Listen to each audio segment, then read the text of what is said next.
Satu, dua, tiga. Mereka membaca-baca penolakan. Assalamualaikum warahmatullahi wabarakatuh. Waalaikumsalam warahmatullahi wabarakatuh. Halo teman-teman, selamat datang kembali di podcast kami. Senang sekali bisa kembali menemani kalian dalam diskusi yang mudah-mudahan bermanfaat. Pada episode kali ini, kita akan membahas topik yang sedang menjadi perhatian banyak pihak nih, yaitu bahaya judi online dan dampaknya bagi mahasiswa menurut perspektif Islam. Benar sekali. Saat ini perkembangan teknologi membuat hampir semua aktivitas bisa dilakukan secara online. Mulai dari belajar, bekerja, berbelanja, hingga mencari hiburan. Sayangnya, kemajuan teknologi juga dimanfaatkan oleh pihak-pihak yang tidak bertanggung jawab untuk menyebarkan praktik judi online. Bahkan sekarang banyak kasus melibatkan mahasiswa, ada yang kehilangan uang kuliah, terlilit utang, hingga mengalami gangguan mental karena kecanduan judi online. Yang lebih memprihatinkan lagi, banyak mahasiswa awalnya hanya ingin mencoba karena penasaran. Mereka berpikir, paling cuma sekali aja. Namun, tanpa disadari, mereka terus bermain dan akhirnya mengalami kecanduan. Nah, supaya pembahasannya lebih jelas hari ini, kita sudah ditemani oleh dua narasumber. Halo, selamat datang. Halo, terima kasih sudah mengundang kami. Semoga pembahasan hari ini bisa menjadi pengingat bagi kita semua. Halo semuanya, semoga diskusi ini bermanfaat dan dapat meningkatkan kesadaran kita tentang bahaya judi online terutama dari sudut pandang Islam. Oke, benar. Baik, kita mulai dari pertanyaan dasar. Banyak orang mungkin sudah sering mendengar istilah judi online, tetapi belum benar-benar memahami apa itu judi online. Bisa dijelaskan? Nah, tentu judi online adalah aktivitas perjudian yang dilakukan melalui internet menggunakan smartphone, komputer, atau perangkat digital lainnya. Dalam permainan ini, seorang mempertaruhkan sejumlah uang dengan harapan memperoleh keuntungan berdasarkan keberuntungan atau hasil permainan. Nah, jadi perbedaannya dengan perjudian konvensional adalah aksesnya jauh lebih mudah diakses. Nah, seseorang tidak perlu datang ke tempat tertentu, cukup membuka aplikasi atau situs tertentu, melakukan deposit, lalu permainan bisa langsung dimulai. Jadi, memang sangat mudah diakses ya. Nah, betul. Bahkan sekarang promosi judi online banyak muncul di media sosial, di aplikasi pesan, hingga iklan yang disisipkan dalam berbagai platform digital. Mereka menggunakan berbagai cara agar orang tertarik. Misalnya dengan menawarkan bonus pendaftaran, cashback, atau janji keuntungan besar. Betul. Waduh. Padahal sebenarnya sistem perjudian dirancang agar pemain terus mengeluarkan uang. Mungkin ada yang menang di awal, tetapi itu sering kali hanya strategi pemain. Mohon maaf, mungkin itu hanya saja menjadi strategi agar pemain semakin percaya dan terus bermain. Berarti kemenangan di awal bukan berarti seseorang itu bakal menang terus ya? Betul sekali. Justru itu banyak pemain yang mengalami kekalahan berulang kali dan akhirnya kehilangan lebih banyak uang daripada yang pernah mereka menangkan. Oke, menarik sekali. Kita lanjut ke segmen selanjutnya. Kalau kita lihat sekarang, mengapa mahasiswa menjadi salah satu kelompok yang paling rentan terjerumus ke judol nih? Kenapa tuh? Nah, jadi ada beberapa faktor, yaitu yang pertama, hampir semua mahasiswa memiliki smartphone dan akses internet, sehingga sangat mudah menemukan situs atau aplikasi judi online. Kedua, mahasiswa sering menghadapi tekanan ekonomi, ada yang ingin mendapatkan uang tambahan untuk biaya kuliah atau kebutuhan sehari-hari, karena tergiur keuntungan instan. Akhirnya, mereka mencoba berjudi. Dan yang ketiga adalah faktor lingkungan. Ketika ada teman yang mengajak atau menceritakan pengalaman menang, rasa penasaran akan muncul. Padahal biasanya yang diceritakan hanya kemenangan, bukan kerugian yang jauh lebih besar. Dan yang keempat adalah kurangnya literasi digital. Banyak mahasiswa belum memahami bahwa sistem perjudian memang dibuat agar permainan sulit berhenti. Berarti rasa penasaran juga menjadi faktor penting ya untuk judi online.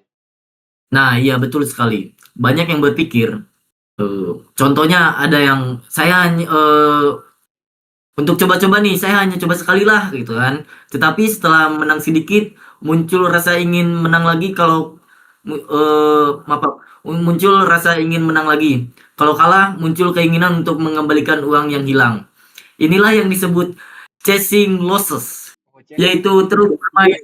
Oh ya, chasing loss. Sorry. Yaitu terus bermain demi menutup kerugian, padahal justru membuat kerugian semakin besar. Kalau bahasa Indonesia gaya tutup lubang ya. Iya, betul. Nah, Oh, sekarang saya minum kita dulu ya, masuk ke sebentar ya. dampaknya nih. Oke, lanjut. Akan boleh. Sekarang kita masuk ke dampaknya nih. Apa saja dampak nyata yang biasa dialami mahasiswa? Nah, jadi dampaknya itu banyak banget. Yang pertama adalah dampak ekonomi pastinya. Banyak mahasiswa menghabiskan uang kuliah, uang makan, bahkan uang kiriman orang tua untuk berjudi. Ketika uang habis, mereka mulai meminjam uang kepada teman, menggunakan pinjaman online, bahkan menjual barang pribadi. Waduh. Itu udah kacau Selain banget tuh. ekonomi, bagaimana dampaknya terhadap pendidikan?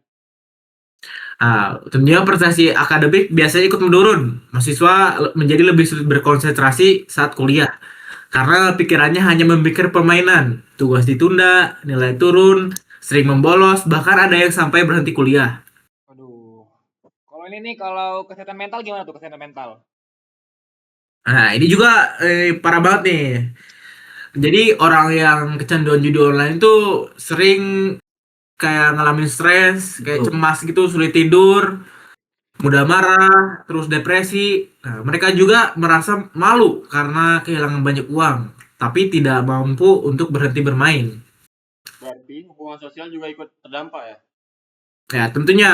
Ya, jadi banyak pelaku mulai berbohong kepada keluarga mengenai penggunaan uang. Jadi ada yang meminjam uang tanpa mengembalikannya. Waduh. Nah, gitu. Kepercayaan keluarga dan teman akhirnya hilang. Bahkan dalam beberapa kasus, seseorang bisa melakukan tindakan kriminal hanya untuk mendapatkan modal judi. Waduh. Oh, Bahaya juga ya ternyata ya. Pak Dul itu ya, istilah Pak Dul. Benar. Ya. Benar-benar bahaya ya, Sekali Pak, ya. Oke, sekarang kita masuk ke pembahasan dari sisi agama nih. Bagaimana Islam memandang judi online? Gimana tuh? Jadi gini ya, dalam Islam itu judi dikenal dengan istilah maisir dan hukumnya haram. Larangan tersebut dijelaskan dalam Quran surat Al-Maidah ayat 90, yang artinya, wahai orang-orang yang beriman, sesungguhnya khamar, berjudi, berhala, dan mengundi nasib dengan panah adalah perbuatan keji, termasuk perbuatan syaitan. Maka jauhilah perbuatan-perbuatan itu agar kamu beruntung. Ayat ini menunjukkan bahwa judi tersebut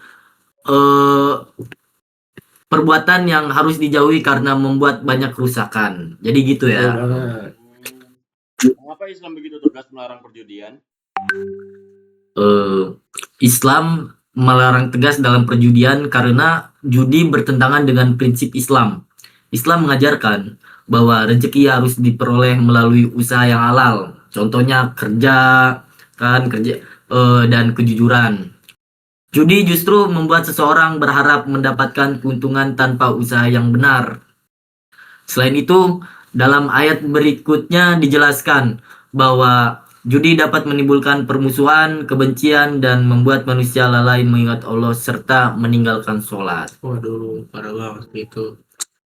Jadi, dampaknya bukan hanya pada kehidupan dunia, tetapi juga kehidupan akhirat ya. Iya.